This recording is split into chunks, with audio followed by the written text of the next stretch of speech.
everybody, how's it going? My name is John Batos from IMGMR.com. We are back at MIGS, and now with me is Mr. Yanick Roy from BioWare. Thank you so much for talking to us. My pleasure.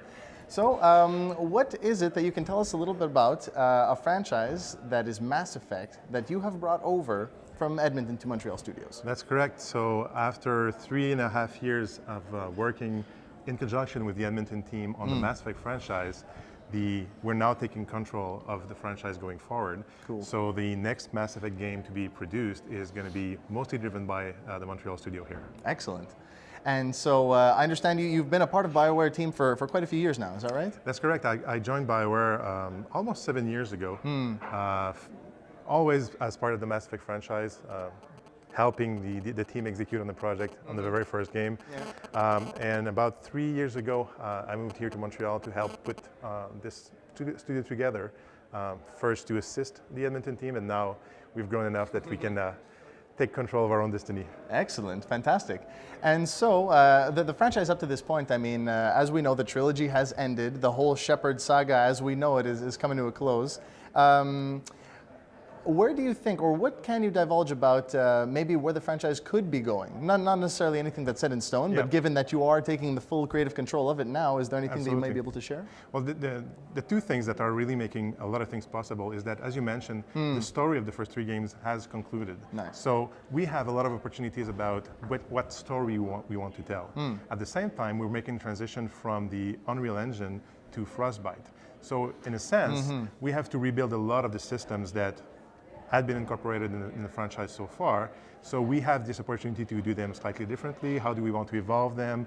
Are things of value to our players? Things that we want to move aside? So sky's the limit if you want there. At the same time, there's a set of expectations that people have for what a Mass Effect game should be. Of course, it's got quite a following. Yeah, exactly. Yeah. So, the importance of the story and the importance of being able to make decisions and influencing that story in significant ways. So I guess in some ways, I want to as much tell people that maybe to think of it as Mass Effect 4 might not be the best way to think about it, because we have so much opportunities that are ahead of us right now. At the same time, we're certainly going to be very faithful to what the franchise has been, and basically be targeting the same kind of players. The people that enjoy the first 3 games are the people that we want the next game to be enjoyable to. Sure. All right, so why did you think that the leap, well, it may or not have been necessary, but it's definitely an awesome leap forward, including the Frostbite 2 engine as a new change. What made that decision come to pass? Multiple aspects that basically contribute to it. Part of it is, as you probably know, the Dragon Age team for Dragon Age 3 is moving on to Frostbite.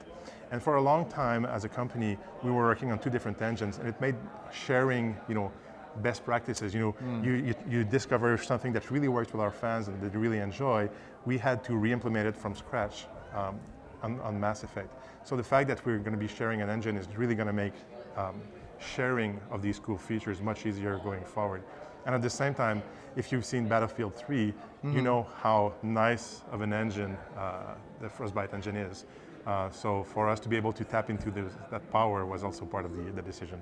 Nice. So what kind of other cool stuff can we be expecting from BioWare in the future? As Aaron Flynn, the GM of Edmonton Montreal, mentioned in a blog post a few months ago, really we're going to keep moving forward with the Dragon Age franchise, with the Mass Effect franchise. Nice. But the franchise coming to Montreal also enables us to start working on a new IP.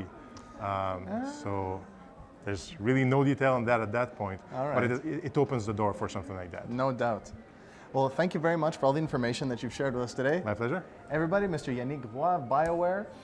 Once again, my name is John Batos here at MIGS and from IMGMR.com. Thanks a lot for watching, and be sure to follow us around the rest of the floor for some more awesome gaming information. I'll see you all in a little bit.